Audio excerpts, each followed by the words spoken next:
这招财抱着花是去哪儿了？回小夫人是送去连州夫人房里的。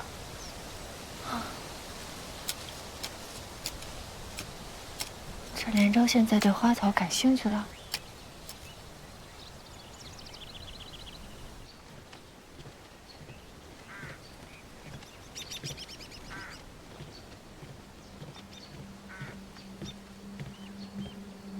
牡丹夫人，你怎么来了？我来给连州妹妹送驱虫药的。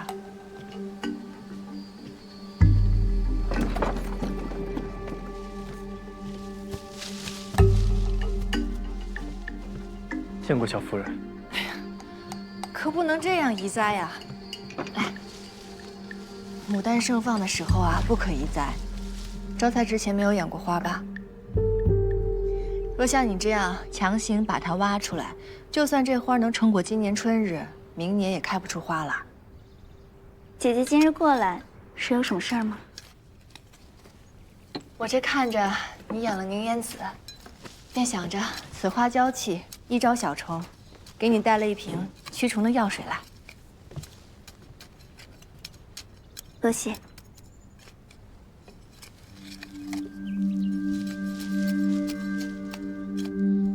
妹妹既然寄情于花草，何必劳动府中小厮呢？招财又不懂养花，为何不来找我？我本想养着玩儿，可不知其中有这么多门道。日后我还是作画弹琴吧，就不劳烦姐姐了。两位夫人叙话，招财先行退下了。去吧。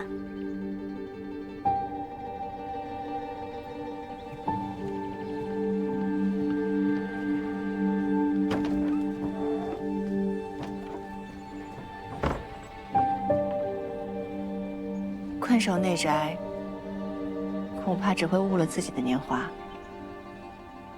我之前同你讲的，你可想明白了？要不要走出去，试试不一样的日子？你口中的日子，不是谁都能有幸过上的。我方才见着桌上的包裹，妹妹这是要出门啊？我想去开元寺小住2日，诵经祈福。开元寺，禅修清苦，怎么突然要去那里？我想和神仙去求一求我与蒋郎的缘分。姐姐大度，不会不让我去吧？自然不会。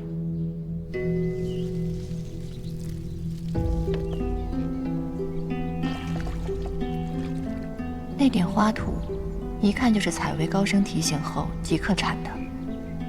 连州在和招财说什么，还要亲信守在门口。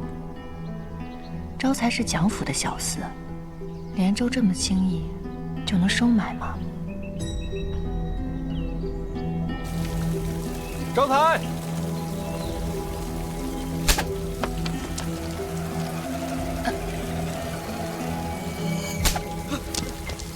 郎君饶命！你平日里也不是折磨下人的主子，今日这是怎么了？你是跟这小厮有仇吗？你猜？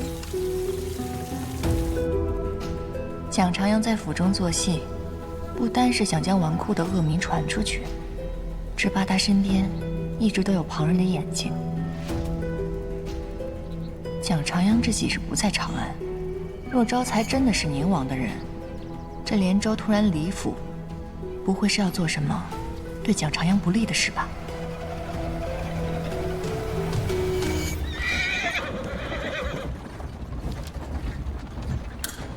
我要去开元寺给母亲上香祈福，正好一起了。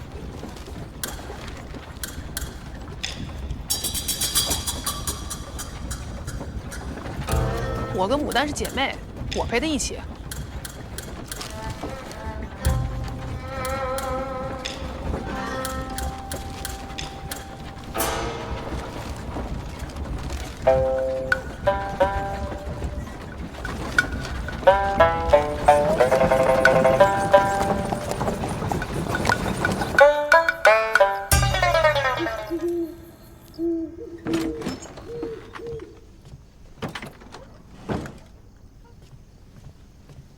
夫人，合适的厢房已经熄灯了。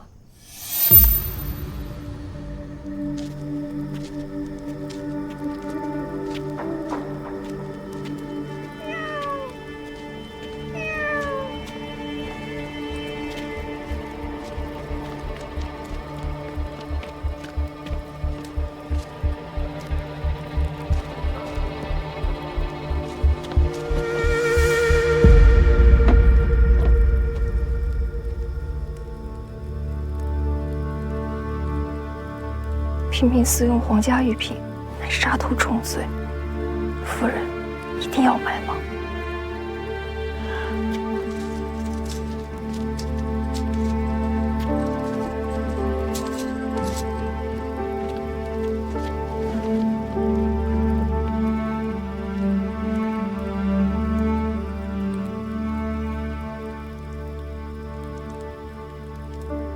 夫人的绣工可真好。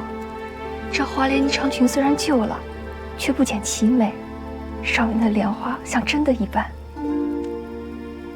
当年我父亲开的绣庄，可是江南最大的一家，见我手绣出的衣裙不计其数，可如今能找到的、买到的，便只有这一件了。我从小便有一个心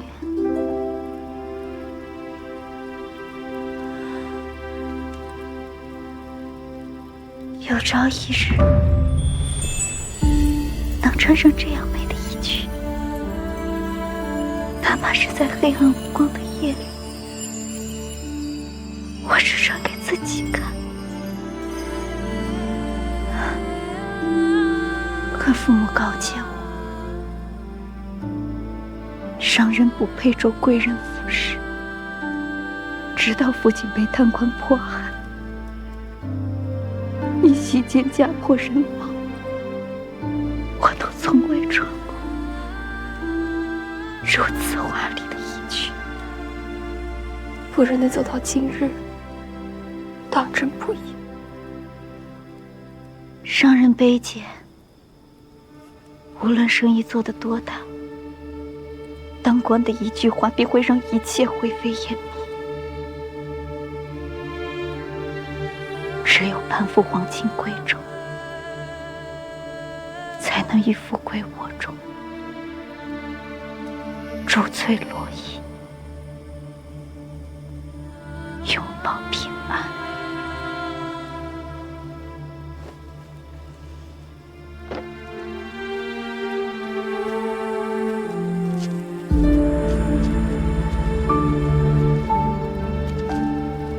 原来连州也是商户出身啊！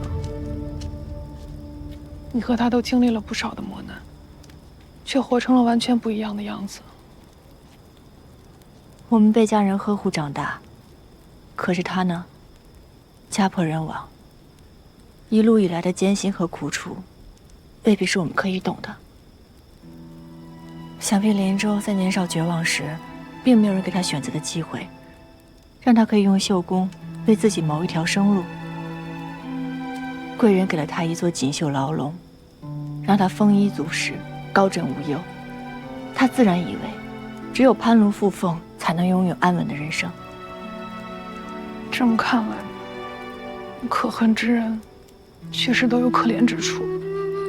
这贵人穿旧了不用的衣裳，寻常百姓买了也是罪过。想必这些年，连州谨小慎微的算计度日也是怕了。就如同圣意，想要重新开始，又谈何容易？等他住得久一些，和我们越来越熟了，说不定慢慢就改变了。